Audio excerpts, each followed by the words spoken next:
ഷാലോമിന്റെ എല്ലാ മാന്യപ്രേക്ഷകർക്കും ഏദൻ തോട്ടത്തിലേക്ക് ഒരിക്കൽ കൂടി സ്വാഗതം.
മുഖപടമണിഞ്ഞു നിന്നും നീലാകാശ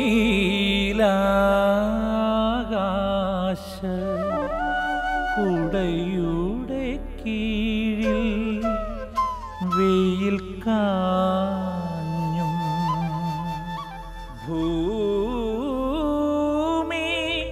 വാഴെന്നും ഋതുഭേദ നിറങ്ങളാടും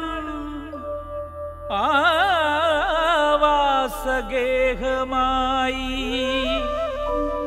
ജീവനും മനുഷ്യനും നീ.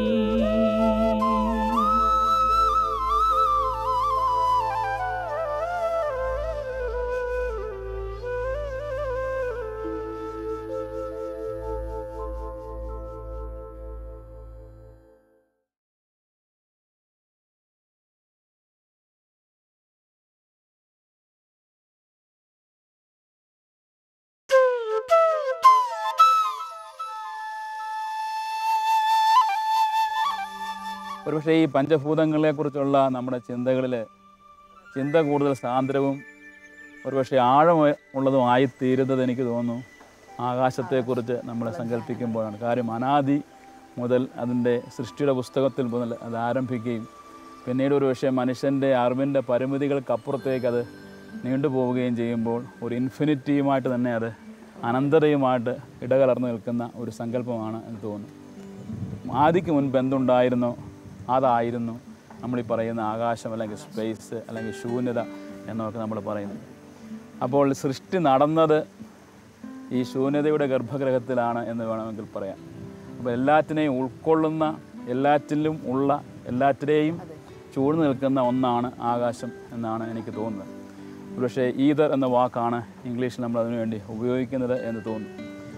ആ രീതിയിൽ നോക്കുമ്പോൾ ഒരു പക്ഷേ ചിന്തകളല്പം വൈൽഡായിട്ട് പോയാൽ തന്നെയും എനിക്ക് പലപ്പോഴും തോന്നിയിട്ടുള്ളത് ഈ സൃഷ്ടിയിലെ ആദമിനോടും ഹവയോടും ദൈവം പറയുന്നുണ്ട്, ഈ അറിവിൻ്റെ വൃക്ഷത്തിൽ നിന്ന് നിങ്ങൾ ഭക്ഷിക്കരുത്, ബാക്കിയെല്ലാം നിങ്ങൾക്കാകാം. അറിവിൻ്റെ വൃക്ഷത്തിൽ നിന്ന് നിങ്ങൾ ഭക്ഷിച്ചാൽ നിങ്ങൾ മരിക്കും എന്ന് പറയുന്നുണ്ട്. ഞാൻ പലപ്പോഴും ചിന്തിച്ചിട്ടുണ്ട്, അവർ ഭക്ഷിച്ചു പക്ഷേ മരിച്ചില്ല. പക്ഷെ എന്താണ് അവിടെ ഈ മരണം എന്ന് ഞാൻ പലപ്പോഴും ചിന്തിച്ചിട്ടുണ്ട്. അപ്പോൾ എനിക്ക് തോന്നുന്നത് ഒരു മനുഷ്യൻ്റെ അറിവ് അത് കൂടുതൽ വ്യക്തത അറിയുന്നത് രണ്ട് പരിമിതികളിലാണ്. ഒന്ന് ഈ സ്പേസാണ്, മറ്റൊന്ന് സമയമാണ്. കാരണം ഞാനിപ്പോൾ ഒരു ആനയെ കണ്ടു എന്ന് പറഞ്ഞു കഴിഞ്ഞാൽ നിങ്ങൾ എന്നോട് ചോദിക്കും എവിടെ കണ്ടു? നമ്മൾ വെറുതെ കണ്ടു എന്ന് മാത്രം ഞാൻ അഫേം ചെയ്താൽ അത് വനത്തിലാണോ? ഞാൻ പറഞ്ഞു അല്ല. ഗാർഡനിലാണോ? അല്ല. മുറിക്കുള്ളിലാണോ? അല്ല. എവിടെ കണ്ടു? ഞാൻ വെറുതെ കണ്ടു എന്ന് പറഞ്ഞു കഴിഞ്ഞാൽ നിങ്ങൾ സംതൃപ്തരാകില്ല. അവസാനം നിങ്ങൾ പറയും അച്ഛൻ കണ്ടില്ല എന്ന് പറയും. കാരണം ഞാൻ കണ്ടത് എവിടെയെങ്കിലും ആയിരിക്കണം, ഒരു സ്പേസിൽ, ഒരു തലത്തിലായിരിക്കണം. ആകാംക്ഷ എന്ന് പറയുന്ന ഒരു വലിയ ഘടകം ഇതിനകത്തുണ്ട്. വ്യാകരണത്തിൽ എപ്പോഴും പറയുമ്പോൾ ആരെ, എപ്പോൾ, എവിടെ, എങ്ങനെ എന്ന് പറയുന്ന ഒരു ചോദ്യമുണ്ട്. അപ്പോൾ ആ സ്പേസിലേക്ക് അത് വരും. സ്പേസിലേക്കാണ് അന്തിമമായിട്ട് എത്തിച്ചേരുന്നത്. എവിടെ കണ്ടു ഈ ബന്ധം എന്ന് പറയുന്നതും അതുമാണ് തന്നെ ബന്ധപ്പെടുത്തി എൻ്റെ അറിവ് ബന്ധപ്പെട്ട് നിൽക്കുന്നതിൽ അടിസ്ഥാന ബന്ധം ഒന്ന് ഈ സ്പേസാണ്. രണ്ടാമത്തത് എപ്പോൾ കണ്ടെന്ന് ചോദിക്കും. എപ്പോൾ കണ്ടു? രാവിലെയാണോ, ഉച്ചയ്ക്കാണോ, വൈകിട്ടാണോ? അപ്പോൾ ഏതെങ്കിലും ഒരു സമയത്ത് ഞാൻ ലൊക്കേറ്റ് ചെയ്യേണ്ടത്. ഇല്ല എങ്കിൽ ഉടനെ സംഭവിക്കുന്നത് അച്ഛൻ കണ്ടില്ലെന്ന് പറയും. രാത്രിയിലും കണ്ടില്ല, പകലും കണ്ടില്ലെങ്കിൽ കണ്ടില്ലെന്നാണ്. നമ്മുടെ എല്ലാ കാഴ്ചകളെയും ഈ കാലം, സ്ഥലം, ഇത് രണ്ടിനെയും ബന്ധപ്പെടുത്തി മാത്രമേ നമുക്ക്. മനുഷ്യൻ്റെ അറിവിൻ്റെ പരിമിതി ഈ കാലവും സമയമാണ്. ഇതിനപ്പുറത്തേക്ക് നമ്മുടെ അറിവ് പോകുന്ന ദൈവമാകുമെന്ന് അർത്ഥം. സാധാരണ അതാ പറഞ്ഞു, ഇത് പക്ഷേ ഞങ്ങൾ ദൈവത്തെ പോലെ ആകും. അപ്പം മനുഷ്യൻ്റെ ഉള്ളിൽ അന്ന് വരെ ഇല്ലാതിരുന്ന ഒരു പ്രലോഭനമാണ് വാസ്തവത്തിൽ സാത്താൻ കൊടുക്കുന്നത്. ഇത് കണ്ടെത്തുക എന്ന് പറഞ്ഞു. അപ്പോൾ ഇവനെ ദൈവമാകാൻ ശ്രമിക്കാതെ മനുഷ്യത്വത്തിൻ്റെ അപ്പുറത്തേക്ക് പിടഞ്ഞ് അടക്കാനുള്ള ഒരു ചേതന അവന് ഉണ്ടാവുകയാണ്, അവൻ്റെ ഉള്ളിൽ ഉണ്ടാവുകയാണ്.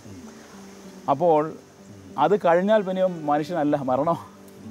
അപ്പോൾ ഞാൻ മരണമെന്ന വാക്ക് വാസ്തവത്തിൽ അവിടെ വളരെ ചിന്തോദ്ദീപകമാണ് എന്ന് തോന്നുന്നു. അപ്പോൾ നിനക്ക് ദാനമായി ലഭിക്കുന്ന ജീവിതം പൂർണ്ണമായിട്ട് ജീവിക്കുന്നതിലും അപ്പുറം മനുഷ്യൻ വറീഡാകുന്നത് അവന് ലഭ്യമായിരിക്കുന്ന സ്പേസിനെ അർത്ഥപൂർണമായിട്ട് ഉൾക്കൊള്ളാനും ജീവിക്കാനും ശ്രമിക്കാതെ വ്യാകുലത്തിലേക്ക് പോകുമ്പോഴാണ്.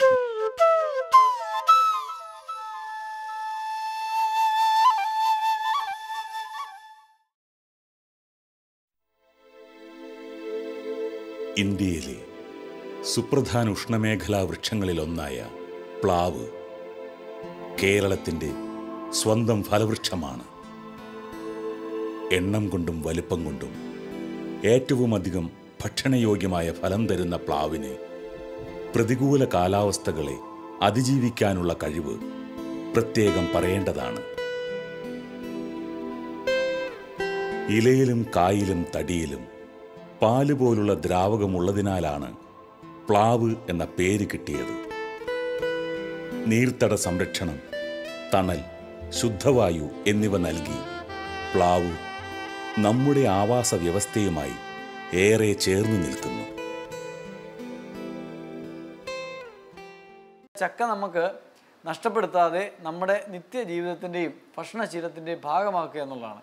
ഇതിലൂടെ മാത്രമേ നമുക്ക് ചക്കയുടെ ഉപഭോഗം കൂട്ടാനും ചക്ക നഷ്ടപ്പെട്ടു പോകുന്ന ഒഴിവാക്കാനും അതിലൂടെ നമ്മുടെ ആരോഗ്യത്തിനും നമ്മുടെ ശരീരത്തിനും നമ്മുടെ തലമുറയ്ക്കും ഒരു ആരോഗ്യ സുരക്ഷ കൈവരിക്കാനും സാധിക്കും. പശ്ചിമഘട്ടത്തിലാണ് പ്ലാവിൻ്റെ ഉത്ഭവമെന്ന് കരുതുന്നു. കേരളത്തിൻ്റെ നാട്ടിൻപുറങ്ങളിൽ സുലഭമായ പ്ലാവിന് സാധാരണക്കാരൻ്റെ ഫലവൃക്ഷമെന്ന ഖ്യാതിയും സ്വന്തമാണ്. ഇത്തരമൊരു സാഹചര്യത്തിലാണ് പാലക്കാട് രൂപതാ സംരംഭമായ പീപ്പിൾസ് സർവീസ് സൊസൈറ്റിയുടെ നേതൃത്വത്തിൽ 2012 ജാക്സോ എന്ന പേരിൽ ജാക്ക് ഫ്രൂട്ട് മിഷൻ തുടങ്ങുന്നത്. ചക്കയിൽ നിന്നുള്ള മൂല്യവർദ്ധിത ഉൽപ്പന്നങ്ങൾക്ക് ചരിത്രപരമായ ഒരു തുടക്കം. പാലക്കാട് ജില്ല ജൈവ വൈവിധ്യങ്ങളുടെയും ജൈവ ഉൽപ്പന്നങ്ങളുടെയും ഒരു കലവറയാണെന്ന് പറയാം. പ്രത്യേകിച്ച് നാടൻ പഴവർഗ്ഗങ്ങൾ, വിശിഷ്യ ചക്ക ഏറ്റവും കൂടുതൽ വിളയുന്ന ഒരു സ്ഥലമാണ് പാലക്കാട്. പാലക്കാടിൻ്റെ ഒരു പ്രത്യേകത എന്ന് പറയുന്നത് വിവിധങ്ങളായ മലമടക്കുകൾ, അതുപോലെ തന്നെ താഴ്വാരങ്ങൾ, ഇത് രണ്ടും കൂടെ കലർന്ന പ്രദേശങ്ങൾ എല്ലാം ഉള്ളതുകൊണ്ടും വ്യത്യസ്തമായ കാലാവസ്ഥകൾ ഉള്ളതുകൊണ്ടും ചക്ക കൂടുതൽ നാൾ നിലനിൽക്കുന്ന ഒരു ജില്ല കൂടെയാണ്. അപ്പോൾ ഈ ചക്ക ആളുകൾ ധാരാളം കൃഷി ചെയ്യാതെ തന്നെ ധാരാളം ഉണ്ടാകുന്നു. എന്നാൽ അതേസമയം തന്നെ ഈ ചക്ക എന്നുള്ളത് പ്രകൃതി കന്നി നൽകിയൊരു വരദാനമാണ്. മനുഷ്യന് ഏറ്റവും ജൈവികമായിട്ട് ഭക്ഷിക്കാവുന്ന ഏറ്റവും നല്ല ഭക്ഷ്യവിളകളിൽ ഒന്നാണ് എന്നുള്ള തിരിച്ചറിവിലൂടെയാണ് കാർഷിക രംഗത്ത് കർഷകന് അതുകൂടെ ഒരു അഡീഷണൽ ഇൻകം ലഭിക്കാവുന്ന തരത്തിൽ ചിന്തിക്കുകയും അങ്ങനെ ചക്ക സംസ്കരണത്തിന് പ്രാധാന്യം നൽകിക്കൊണ്ടുള്ള ചക്ക കർഷകരുടെ ഗ്രൂപ്പുകൾ രൂപീകരിക്കുന്നതിനും മൂല്യാധിഷ്ഠിത ഉൽപ്പന്നങ്ങൾ ഉണ്ടാക്കുന്നതിനൊക്കെ നമുക്ക് സാധിച്ചിട്ടുള്ളത്. പാലക്കാട് ജില്ലയിൽ ഇതിനോടൊപ്പം തന്നെ 4 RPU എന്ന് പറയും, റീജിയണൽ പ്രോസസ്സിംഗ് യൂണിറ്റുകളിലൂടെ ചക്ക പ്രൈമറി പ്രോസസ്സിംഗ് ചെയ്തതിന് ശേഷം സെൻട്രൽ യൂണിറ്റിൽ കൊണ്ടുവന്ന് അതിൻ്റെ മൂല്യാധിഷ്ഠിത ഉൽപ്പന്നങ്ങൾ ഉണ്ടാക്കി വിപണനം ചെയ്യുക എന്നുള്ള രീതിയാണ് ഇപ്പോൾ ചെയ്തു വരുന്നത്.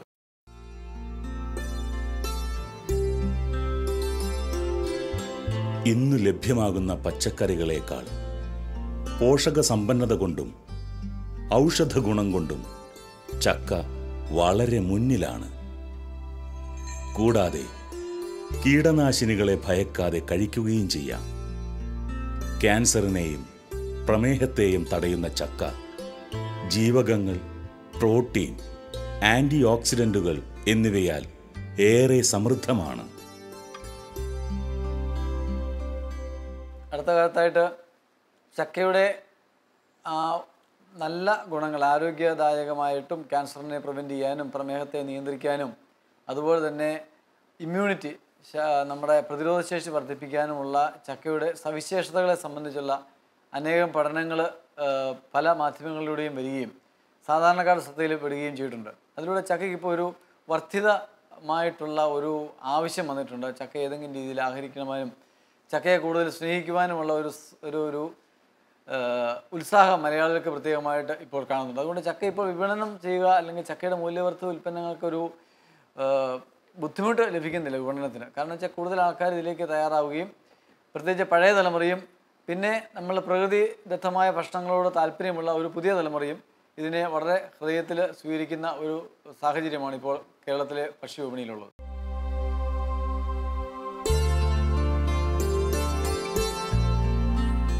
വൈവിധ്യമാർന്ന വിഭവങ്ങൾ ഉണ്ടാക്കുന്നതിന് പുറമെ മുഴുവൻ ഭാഗവും ഭക്ഷണയോഗ്യമാണെന്നുള്ള പ്രത്യേകതയും ചക്കയ്ക്കുണ്ട്.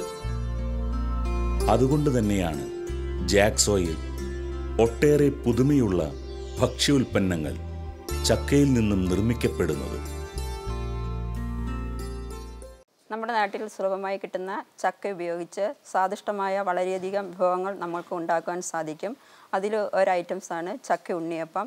ചക്ക ഉണ്ണിയപ്പം ഉണ്ടാക്കുന്നതിന് വേണ്ടിയിട്ട് 1 കിലോ അരിപ്പൊടി എടുക്കുക. അതിലേക്ക് 3/4 കിലോ ശർക്കര പാനി ഒഴിച്ച് 1/4 കിലോ ചക്കപ്പഴം മിക്സിയിൽ അരച്ച് ചേർക്കുക. അതിന് ഏലക്ക പൊടി, ചുക്ക്, വേണമെങ്കിൽ ജീരകവും ചേർക്കാം. തേങ്ങ നെയ്യിൽ വറുത്ത് ചേർക്കാം. ഇത് ഉണ്ണിയപ്പം ചട്ടി വെച്ച് അതിലേക്ക് എണ്ണ ചൂടാകുമ്പോൾ കോരി ഒഴിച്ച് വളരെ സ്വാദിഷ്ടമായ ഉണ്ണിയപ്പം ഉണ്ടാക്കിയെടുക്കാം. കുട്ടികൾക്ക് 4 മണി പലഹാരമായിട്ട് നമുക്കത് കൊടുക്കാൻ സാധിക്കും.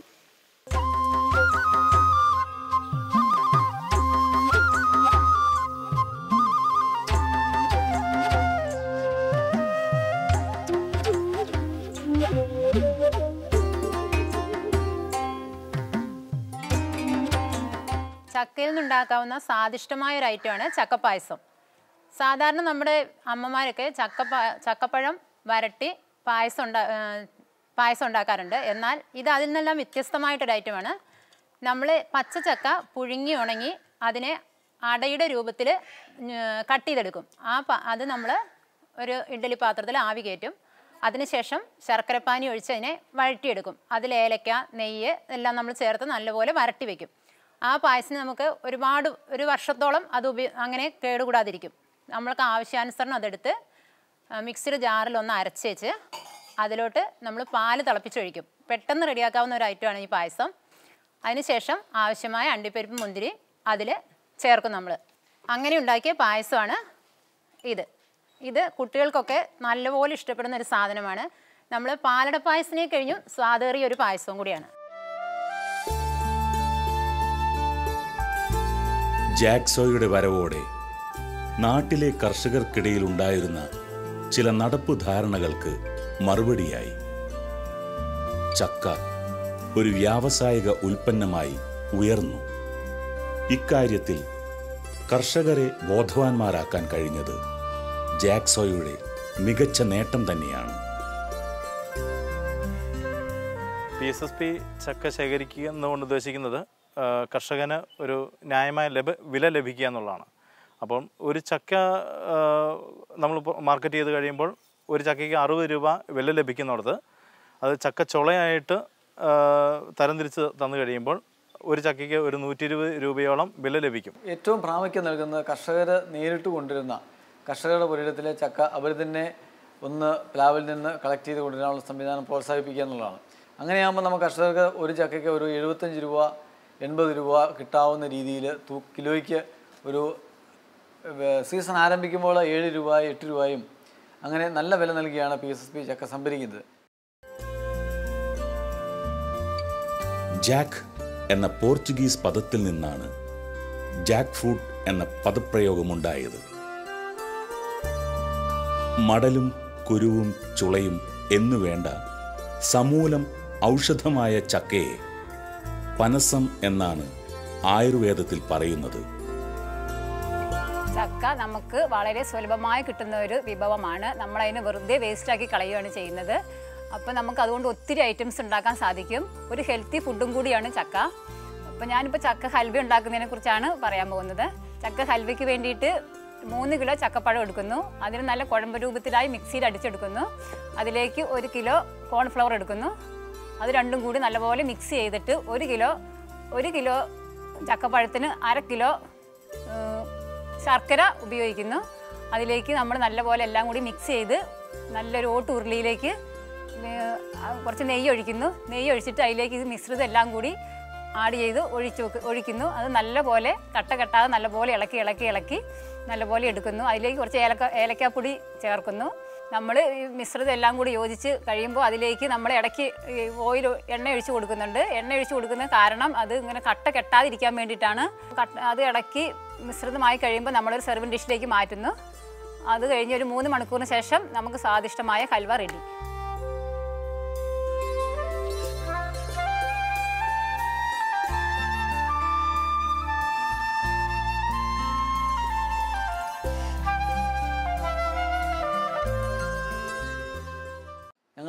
നമ്മുടെ ചക്കയുടെ മൂല്യവർദ്ധിത ഉൽപ്പന്നങ്ങളുടെ വിപണന രീതി എന്ന് പറയുന്നത് ഒരു 60% വിപണനവും ഞങ്ങൾ നടത്തുന്നത് എക്സിബിഷൻ ബേസ് ചെയ്താണ്.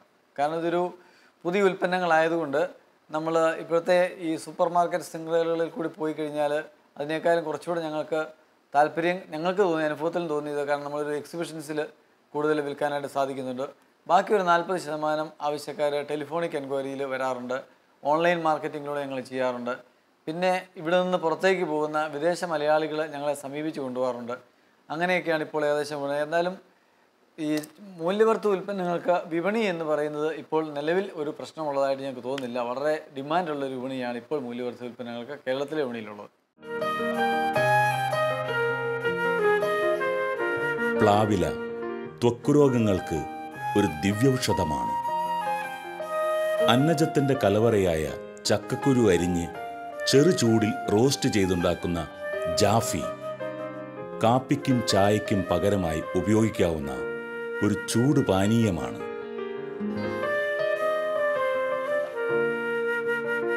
ഇതോടൊപ്പം തന്നെ ചേർത്ത് കഴിക്കാവുന്ന ഒരു പലഹാരമാണ് ചക്കവട.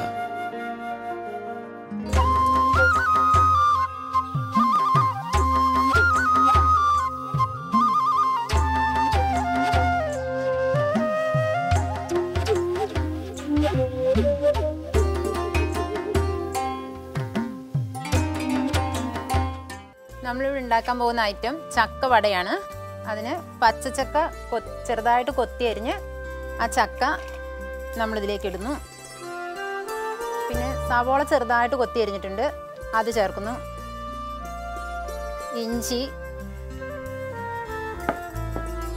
ചെറുതായി അരിഞ്ഞ് വെച്ചിരിക്കുന്ന ഇഞ്ചി,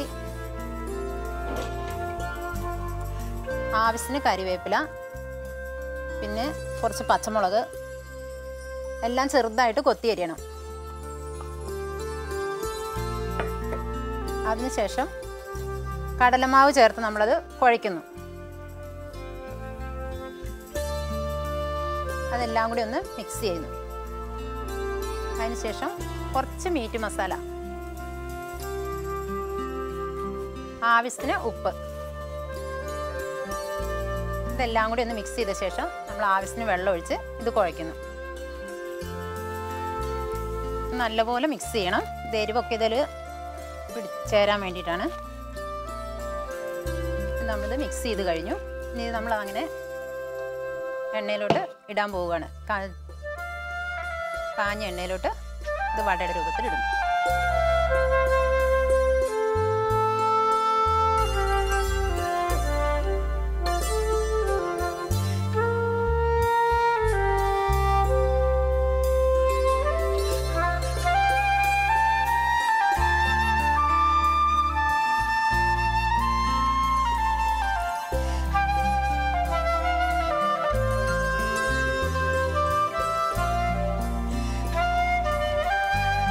ഇങ്ങനെ ചക്കയിൽ നിന്നുള്ള വിവിധങ്ങളായ മൂല്യവർദ്ധിത ഉൽപ്പന്നങ്ങളാൽ മലയാളിയുടെ ഭക്ഷ്യസുരക്ഷാ ചിന്തകൾക്ക് പുത്തൻമാനങ്ങൾ സമ്മാനിച്ച ജാക്സോ പാരിസ്ഥിതിക വിഷയങ്ങളിലെ ക്രൈസ്തവിക ഇടപെടലിനും ഉത്തമ മാതൃക തന്നെയാണ്.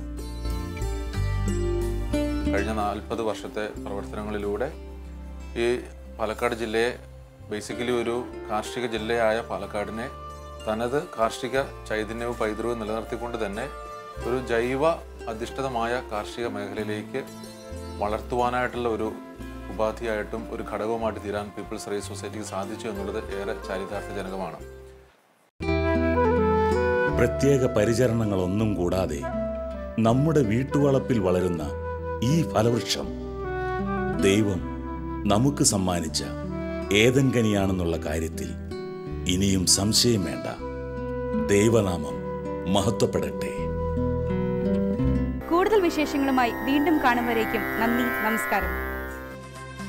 ഇനിയും മരിക്കാത്ത ഭൂമി നിന്നാസന്ന മൃതിയിൽ നിനക്കാത്മശാന്തി. ഇതു നിന്റെ എന്റെയും ചരമ ശുശ്രൂഷയ്ക്ക് ഹൃദയത്തിൽ ഇന്നേ കുറിച്ച ഗീതം. ഹൃദയത്തിൽ ഇന്നേ കുറിച്ച ഗീതം.